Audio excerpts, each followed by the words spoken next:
If I've learned anything from being the true bad boy of the YouTube guitar community, it says the more people try to tell you to do something, the less likely the real rough and tumble renegades are to do it. So you hear stuff like, oh, practice your scales all the time. You gotta be good to practice your scales. Stop it! Never practice your scales again, you're done practicing your scales. Here's the difference.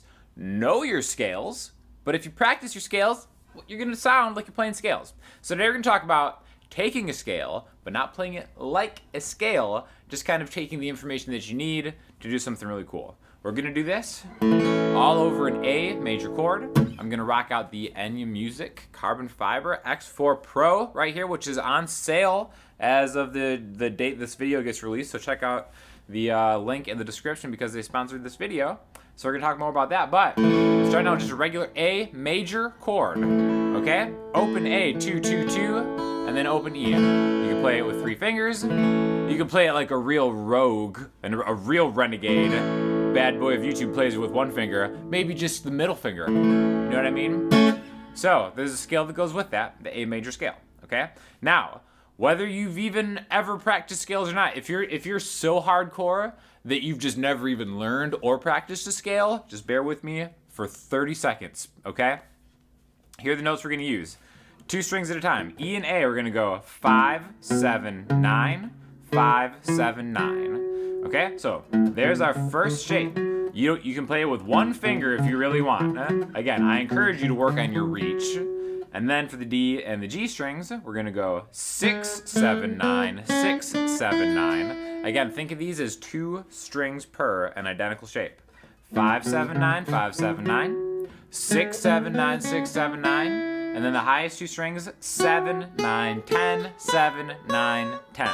So, 7 and 9 are frets that you can use on any string. Remember the other ones, E and A, you had the 5th fret, 5, 7, 9, 5, 7, 9. D and G, you had the 6th fret, 6, 7, 9, 6, 7, 9.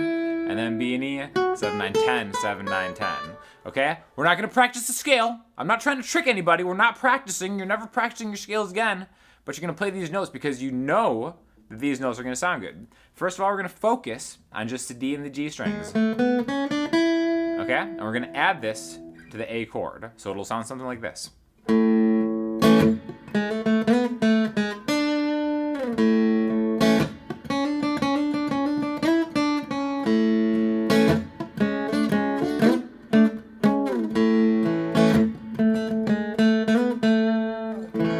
Okay, so I took those notes from the scale, but I'm practicing a chord and then maybe just some kind of lead thing, however you want to look at that, after the chord. So it's a little more contextual. It sounds more musical. It doesn't sound like you're playing.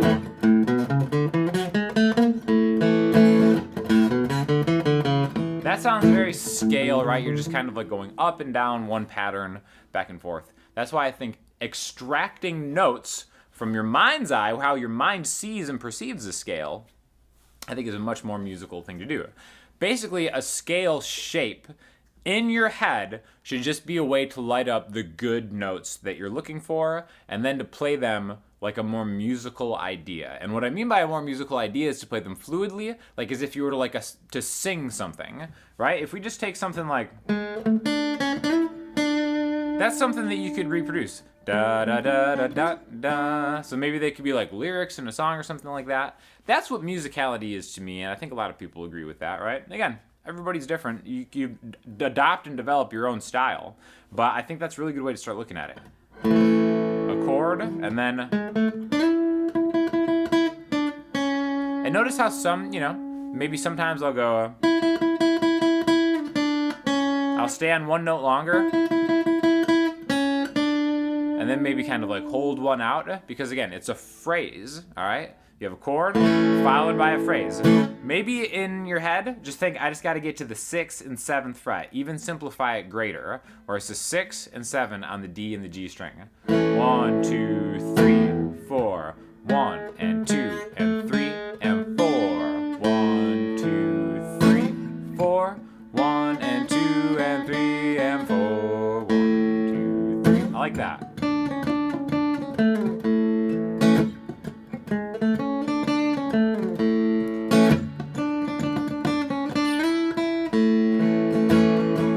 Okay, I think it sounds pretty good.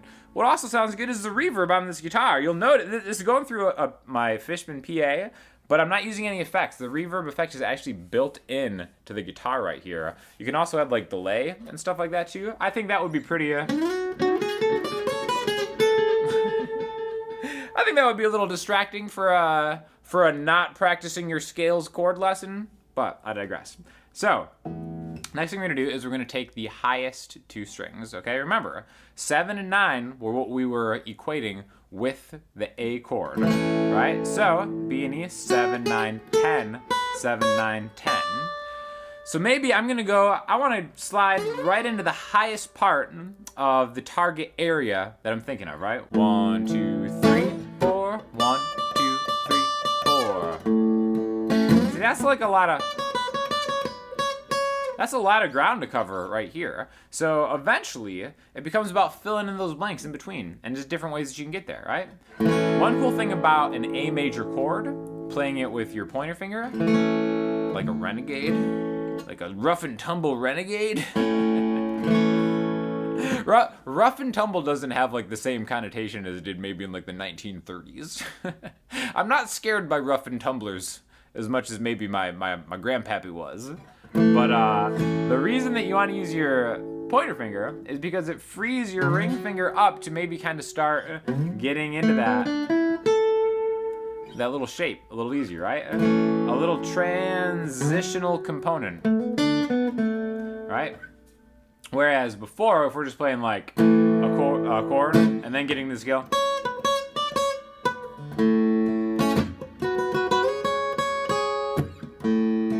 it definitely sounds like a separate thing. Chord into the scale. Not the scale, the notes that you learned because you know the scale but you haven't practiced the scale. Trying my best, guys. So if you kind of transition...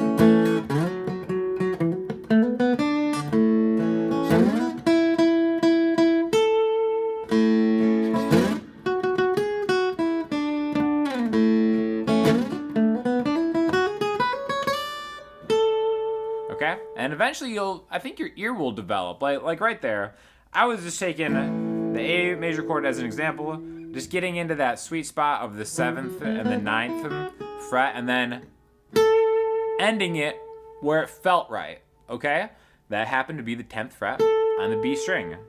B, B flat, A. That felt right because A major chord resolves on a higher A note.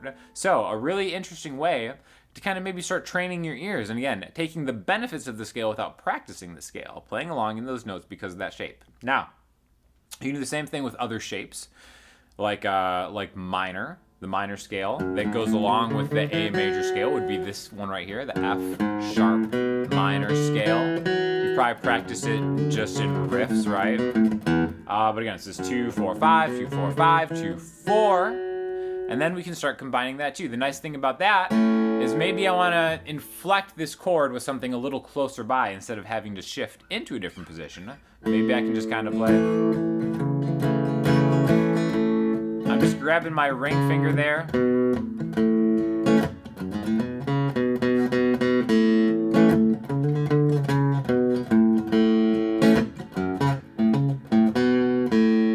I'm taking the notes from the shape, but I'm not always going in order, forward and backwards. Now again, the next thing you can do is maybe start here, and then run it into the next shape. That's the beautiful thing about knowing the scale shapes, is because they sit one on top of each other, right? The minor scale and the major scale, 3 notes per string style, which is, you know, kind of how we're choosing to talk about it in this particular lesson. Just because you don't always have to play 3 notes a string if you don't know what that means. Basically, 3 notes per string playing is when every string gets 3 notes and you continue shifting higher up the fretboard, as compared to maybe what I always thought of as traditional, where maybe some strings get 2 notes and some strings get 3 notes, etc., etc. Again, we're not here to talk about scales. We're here to talk about music and making music, okay? So, one way that you can always connect these is whatever chord that you're on, think of the root note and then track it along the low E string, right? So even though I'm playing this open position A, I'm still thinking here, right? Same thing with the C major scale. Let's do, probably the most popular one, C major and A minor, same scale. If we play an open C chord, I'm still thinking of the C on the low E string, happens to be the 8th fret. All the same rules apply, but now instead of 5, 7, 9, 5, 7, 9, we start on the C on the low E string. So now it's 8, 10, 12, 8, 10, 12, 9, 10, 12, 9, 10, 12, 10, 12, 13, 10, 12, 13. So 10 and 12 are kind of my target locations that I know are going to work across all the strings. And then again, each course of 2 strings has a little extra one, where it's either 8, 10, 12, 8, 10, 12, 9, 10, 12, 9, 10, 12, 10, 12, 13, 10, 12, 13. And then I just got to get myself into that 10 to 12 position and then run it however I want. One thing that we learned from the A one is that we ended resolving on that 10th fret, basically where I get out of that same 7 and 9 spot on the B string is going to give you your root note again. So again, it's about making these connections light up. And what better way to do it than on an awesome carbon fiber guitar? This definitely is, I'm not just yes, this video is sponsored, but this is the best playing carbon fiber guitar I've played for under $1,000. So if carbon fiber interests you, just keep it in your car. Wood's never going to warp. You can be kind of semi-destructive with it, and it won't just crumble like maybe a high-price acoustic will. But yeah, C major.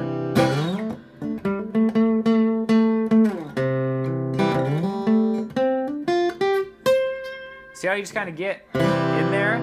Pick a lead finger. Right now my ring finger is going to slide to the 12th fret. Because again, I've made this connection in my head where I know the root notes on the low E string, and then maybe however you want to think about it, you can think about it like a power chord, 8, 10, 12, and then kind of using that same 3 notes per string deal. Again, I know I just played it as a scale, but that's just to reinforce that these notes are coming from a scale, even though we're not playing it like a scale. Don't practice your scales. Know your scales. Practice musically, right? And all this stuff connects. So let's just do one more. Let's do D major, right? We can do the same idea, but maybe just do an octave if it's easier, right? So here's an open D major chord. 2 on the high E string, 3 on the B string, 2 on the G string. And then maybe I want to start my shape nearby, the D on the A string. I can still start thinking of maybe just that first course of 2 strings before it starts changing, right?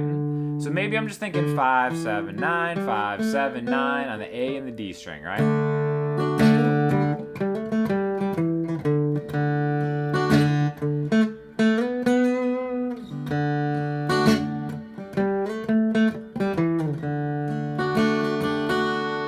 And again, it's seeing that, seeing the scale shape, not playing it as a scale.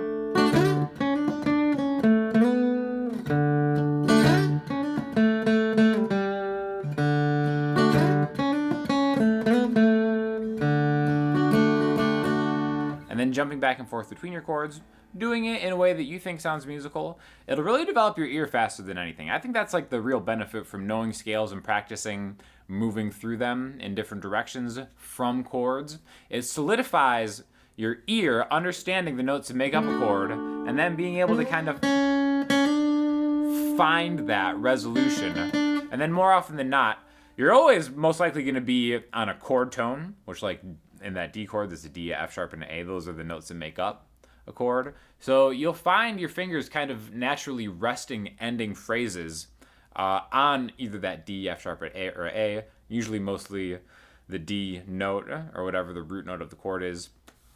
And I think you'll be surprised at how fast your fingers will just naturally kind of find the spot that they want to go to. That's been my experience anyway. So I think that's kind of a good way to think about practicing it, making it more musical, so you're not just running up and down scales, which again, running up and down scales does work for a lot of people. Did not work for me, right?